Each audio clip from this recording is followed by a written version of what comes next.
O TSE está dando o que falar, especialmente com algumas decisões recentes sobre a Jovem Pan e o Brasil Paralelo. E tem gente falando em censura, TSE censor, até mesmo TSE ditador. Você veio no lugar certo para discutir isso. Aqui é o canal do Joel Pinheiro.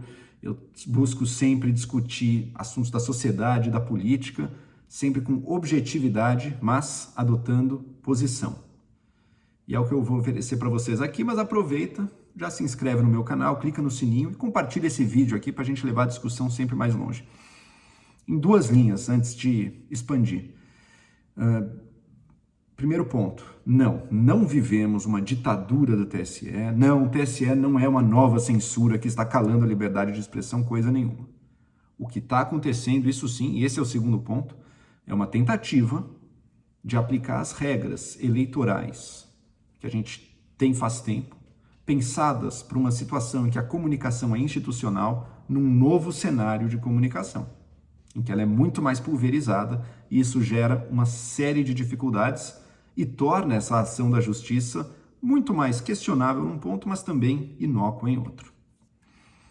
Vamos aos pontos, vamos caso a caso. Primeiro, o plano geral.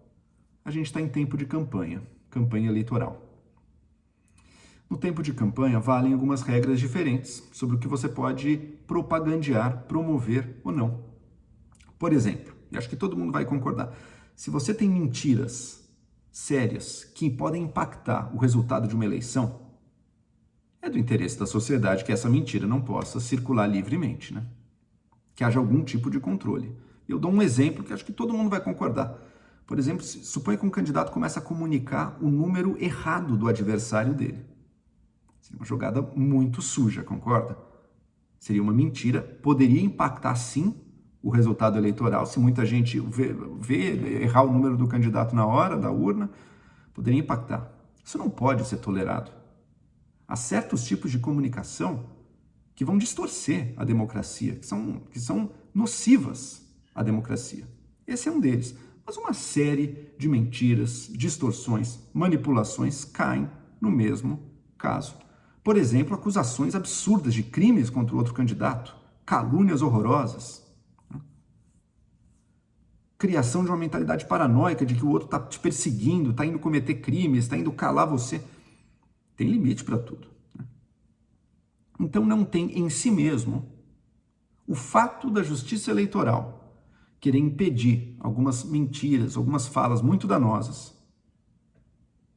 e buscar coibir um pouco propaganda abusiva no período eleitoral, isso em si mesmo não dá para chamar de ditadura.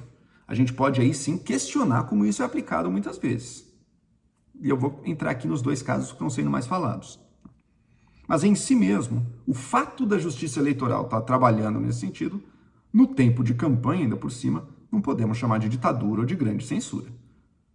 A gente concorda que em alguma medida é necessário para garantir uma democracia minimamente funcional. Tá? O discurso, você não pode aceitar o vale tudo absoluto, ainda mais no tempo de campanha. E como funciona isso na prática? A justiça eleitoral fica fiscalizando todo mundo? Não. Os partidos, as campanhas vão à justiça pedindo, olha, aqui, nessa manifestação, nessa propaganda, nesse programa de TV, tem esse abuso, tem essa mentira, tem que tirar isso do ar. Essa propaganda do outro candidato não pode ser veiculada, ou mereça um direito de resposta, uma acusação grave foi feita. E é isso que está em jogo nesses casos aqui. A Jovem Pan, por exemplo, ela foi alvo de uma grande perseguição e censura?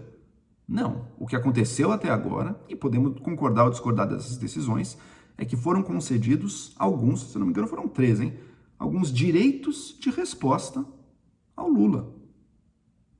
Porque os comentaristas da rádio passam o programa dizendo o ladrão, o vagabundo, não sei o quê, não sei o quê. A campanha dele fala e diz, espera aí, direito de resposta, isso aqui. Uma das novidades do cenário que a gente vive hoje em dia é que o que é assim, um órgão de mídia, de jornalismo, e o que é campanha, ficou muito mais misturado, né? Eu, na verdade, sou contra tratar empresas que são de jornalismo, sabe? Como se fosse uma categoria à parte, que tem mais direitos do que outras empresas ou outros indivíduos. Mesmo porque hoje em dia o indivíduo, falando nas redes, pode ter um poder de comunicação similar ao de uma empresa de jornalismo, né? Então, o que aconteceu na Jovem Pan foi isso. Direitos de resposta. Ah, mas o Lula não é ladrão? Olha, no período eleitoral, eu não acho que é um absurdo que, se você quiser acusar alguém de algo, tem que ter uma sentença condenatória daquela pessoa. No momento, não tem isso com o Lula. Eu lamento todo o processo que levou à anulação. Achei um absurdo a anulação dos processos do Lula, mas entendo que tem que ter uma regra do que você pode ou não falar. O Bolsonaro já foi beneficiado dessas regras também. Acusaram ele de pedófilo. Ele teve uma fala horrorosa. Mas disso você dizer que ele é pedófilo? Peraí. Acusaram ele de canibal. Ele teve outra fala horrorosa. Não faltaram falas horrorosas. Mas peraí. Tem limite. E a Justiça Eleitoral, com razão, não deixou que isso continuasse. Tá? Não deixou. É grave. A Justiça está determinando direito de resposta ali dentro de um órgão de imprensa. Olha, é triste, é grave. É uma empresa aí de comunicação com essa tradição toda, mas qualquer um que assista a programação da Jovem Pan, especialmente o 3 em 1, que acho que era o programa que aconteceu, também o Pingos nos Is, vai ver, né, gente? É muito mais palanque pró-Bolsonaro e anti-PT do que qualquer outra coisa. Qualquer outra coisa. Isso é reconhecer a realidade. Quem não reconhece isso está se enganando ou buscando enganar alguém. A Jovem Pan recebeu essa demanda do direito de resposta do Lula, e tem que inserir alguns pontos. Com base nisso, ela tomou a decisão de proibir que certas palavras sejam ditas, de falar sobre possíveis crimes do Lula, de criticar ministro do Supremo, do TSE. Isso foi decisão interna da Jovem Pan. E, digamos, também é um uso político que ela está fazendo isso. Ela está fazendo isso e comunicando isso à sociedade, né, com ares um pouco de perseguição. Ora, isso é um posicionamento político dela, ela está usando isso para se promover comercial e politicamente. Não parou por aí, o programa Pânico foi além, né? O programa Pânico pagou um ator para fingir que era um fiscal da Justiça Eleitoral, olhando ali os comentaristas do Pânico, pegando os papéis dele para ver se não cometia um crime. Isso foi posto pelo programa. Vão dizer, é humorístico, Muita gente não levou no humor e achou que era sério. Eu recebi gente me dizendo, botaram um fiscal ali. É um uso responsável da comunicação fazer isso? Dá para dizer sem problema algum que, nesse caso, desinformou, né, gente? E comparado com o que outros fazem, essa brincadeira aí do Pânico, não sei se é brincadeira ou não, mas enfim, é coisa pouca. O pastor André Valadão publicou hoje um vídeo em que ele diz que ele teve que se retratar por exigência do TSE, ele teve que se retratar de vários pontos ali. Era tudo mentira. O cara é um pastor. Ele mente dizendo que tem uma decisão da justiça exigindo ele se retratar. Não tinha nada. Era um vídeo de autopromoção dele tentando se vender como um grande mártir perseguido. O nível de desonestidade no discurso público hoje em dia está muito alto. Isso é muito grave. E sim, a Justiça Eleitoral tenta lidar com isso e às vezes sim também, às vezes pode cometer erros e pode cometer injustiças. Ninguém é perfeito. Caso do Brasil Paralelo. Vão lançar na semana do segundo turno um suposto documentário. Gente, alguém tem alguma dúvida do posicionamento político do Brasil Paralelo? Que a todo momento estão ajudando em campanha ou fazendo campanha contra o Lula? Alguém tem alguma dúvida? E vão lançar o suposto documentário / peça de propaganda Quem Mandou Matar Bolsonaro, requentando teorias sobre a facada que a própria investigação da polícia, concluída já inclusive, diz que realmente foi aquele maluco Adélio. Aliás, para ser um atentado tão amador assim, provavelmente é um maluco mesmo, né? E vão requentar isso. Bom, tem problema requentar isso em tempos normais? Não. Agora, há 6 dias da campanha, algo que com certeza vai ter material muito inflamatório, que pode, inclusive, alterar o rumo das eleições e pode requentar teorias conspiratórias e mentirosas. O que a justiça fez foi o seguinte, não teve censura, teve, peraí, gente, quer lançar esse documentário? Perfeito. Ah, não. Na última semana da eleição, né? Não, se um dia depois da eleição acabou, problema nenhum. 6 dias. As coisas que interferem com a democracia são sérias. Não é vale tudo. Agora, dito isso, então, estou defendido aqui a minha posição. Não estamos tendo uma grande ditadura, uma grande censura, a gente tem uma justiça eleitoral agindo conforme ela também ela é motivada pelos pedidos das campanhas. Dito isso, há que se reconhecer. E agora, criticando o que a gente está vendo. Está vendo uma situação de caos, né? É um monte de pedido desencontrado, alguns concede, outros não. E a justiça eleitoral buscando controlar a desinformação, buscando controlar discurso de ódio, num panorama de comunicação que mudou radicalmente. No passado, isso era mais viável. Tinha algumas empresas de comunicação, quem falava era elas, talvez uma outra grande igreja também, as prefeituras, os governos, o Estado, os canais do governo federal também, e pronto. Hoje em dia, pá, são milhares e milhares ou milhões. Influenciadores individuais podem causar um estrago de um órgão de imprensa. Várias distinções que antes pareciam mais claras, hoje estão fluidas. Algumas delas, a diferença entre a campanha formal dos candidatos, o que é a peça de propaganda que o partido fez, usou dinheiro lá do fundo e botou no horário eleitoral, isso é uma coisa. E outra, o conteúdo de supostos órgãos independentes. Aqui de independentes não tem nada, e estão fazendo campanha para os candidatos. Tem gente que fala, ah não, a justiça eleitoral já é só na campanha. Pô, mas talvez o principal da campanha hoje em dia não seja nem o que está dentro aí da campanha formal certinha, seja o que está por fora, seja nas redes. Ou, para acabar com outra distinção que também está acabando hoje em dia, a distinção entre órgão de imprensa, jornalismo, empresa de jornalismo e qualquer outra empresa ou pessoa. De novo, você tem empresas que supostamente são de jornalismo se transformando em núcleo de campanha. Você tem gente querendo fazer trabalho jornalístico. E você tem empresas de comunicação que estão no meio do caminho. E estão, às vezes, informando, às vezes fazendo campanha. Está tudo misturado. Por fim, a distinção também entre formador de opinião de um lado e o espectador, o que recebe aquela opinião do outro. Com as redes, isso hoje em dia está muito mais misturado também. Portanto, as velhas distinções formais, elas querem dizer cada vez menos. Está tudo muito mais democratizado, o que é genial, é rico para a sociedade. Mas traz um desafio a mais, porque a desinformação também está chegando num nível nunca antes visto. Olha o que a gente tem discutido essas semanas. Hoje mesmo, hoje eu já vi duas coisas. De manhãzinha, acordei vendo que petistas invadem igreja em Joinville. Vou um pouco atrás da informação, o que é? Não parecia bem uma igreja, tinha uma escada ali, e fui atrás. Não, era um protesto de estudantes dentro da universidade na qual eles estudam.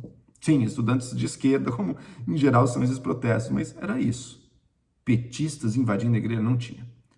Acabei de ver agora outra coisa. Damares diz numa fala, comício, sermão, que houve uma tentativa de matar a Michele Bolsonaro lá no Ceará. Que os tiros queriam assassinar a Michele. Tem algum limite? Vale tudo? A mesma Damares que falou daqueles crimes escabrosos que depois já tentou desconversar, né? Porque não tinha. Mentiu. Usou dos crimes mais perversos imagináveis para criar um discurso político e gerar esse pânico moral. Essa ideia de que, nossa, estão nos perseguindo. É tudo mentira. Algo precisaria ser feito, mas ao mesmo tempo é quase cada vez mais impossível fazer algo. A justiça eleitoral está a todo momento agindo. É um menino tentando tapar o vazamento da represa com o dedo. Tentando impedir que o barco afunde com um baldinho d'água jogando água para fora. E às vezes também, justamente por essa situação, cometendo injustiças. Se você proíbe que o Lula seja chamado de ladrão, o Bolsonaro pediu, e em vários casos ele foi aceito, né? Eu falei lá, o pedófilo e tudo, mas teve um caso Bom, teve um caso que ele não foi até, mas que foi erro da equipe dele. Tem isso também, tem o amadorismo das equipes. A equipe entrou porque o Bolsonaro foi chamado de assassino, pediram para tirar do ar isso aí. Só que eles não botaram o texto em que ele tinha chamado, que é uma das exigências, então não concederam. Mas outra, que negaram, chamado de genocida. Genocida é crime também. Você pode argumentar que a política do Bolsonaro resultou em mortes na pandemia. Genocida? Se não tem uma sentença, também não pode. Erro da Justiça Eleitoral permitir. Agora, ao negar para um caso do Lula, permitir para um outro caso do Bolsonaro, está mudando alguma coisa de fato? Minha percepção, não está mudando, mas é nada. Pelo contrário, vai gerando uma rejeição.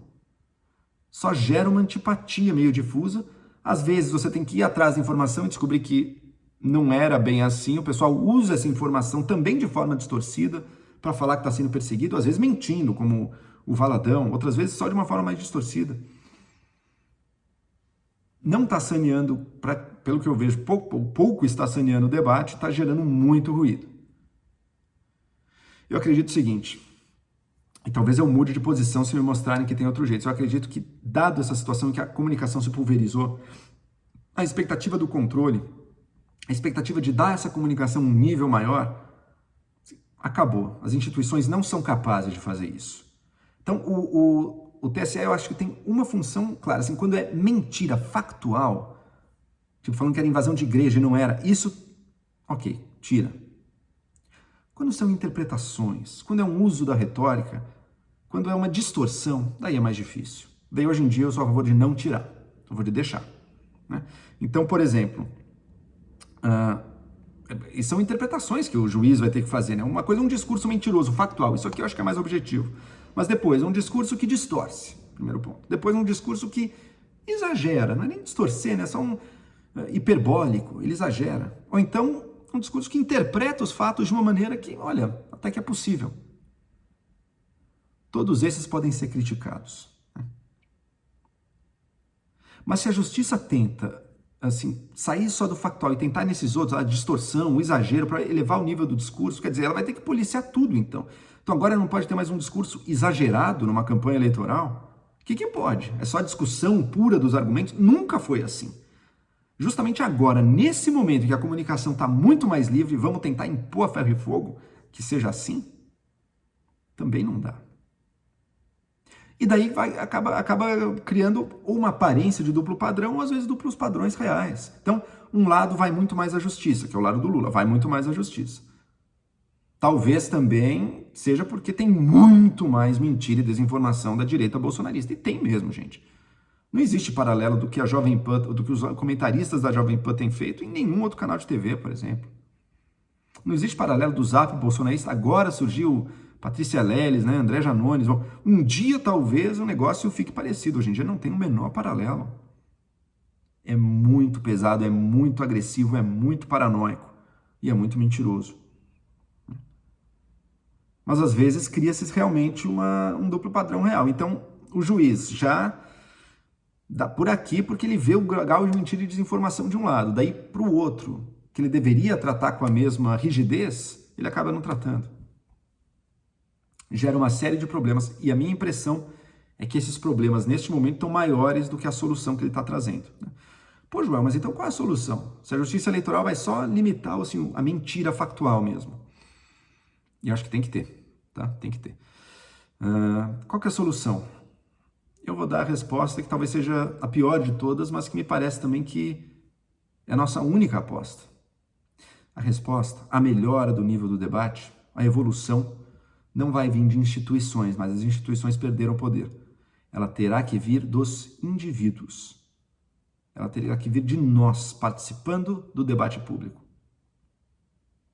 E entendendo o que está em jogo e aprendendo nesse debate, porque é ao debater que você aprende também como funciona a realidade e é que você vai corrigindo as distorções. Agora, pode ser que esse debate público leve cada vez mais a piora. São duas possibilidades. Ou a gente está lidando com uma nova tecnologia, isso leva a um radicalismo, mas depois as pessoas aprendem, a responsabilidade volta, a maturidade chega e melhora. Ou pode ser que não, pode ser que só piore. Eu não tenho essa resposta nesse momento e acho que ninguém tem. Mas o que eu vejo é que a tentativa de sabe, de proibir o que está errado, não vai dar certo. Pelo contrário, ela é um tiro no pé. Ela não é em si mesma. A tentativa de corrigir um discurso desinformador, distorsivo, manipulador, ela não é em si mesma ditatorial. Mas ela tem sido inócua. E tentar fazer com que ela seja onipresente, aí sim vai nos aproximar, se chegar a isso, de uma situação em que daí sim teria o controle total do discurso. Estamos longe disso. Ela não funciona. Se funcionasse, se fosse possível pegar alguns discursos muito desonestos aí, mas que não chegam a dar mentira factual, e tirá-los de forma eficaz e sem prejudicar a isonomia, a justiça, a percepção de justiça, eu seria favorável. Mas aparentemente não é possível hoje em dia. A resposta terá que vir dos indivíduos participando do debate público e reconquistando e recriando alguns laços de confiança mútua que a gente está perdendo de forma grave enquanto sociedade. Mas isso passa, em primeiro ponto, pela não aceitação da desinformação, da distorção e da manipulação, mesmo quando beneficiar o seu lado. Sem esse primeiro passo, nada feito.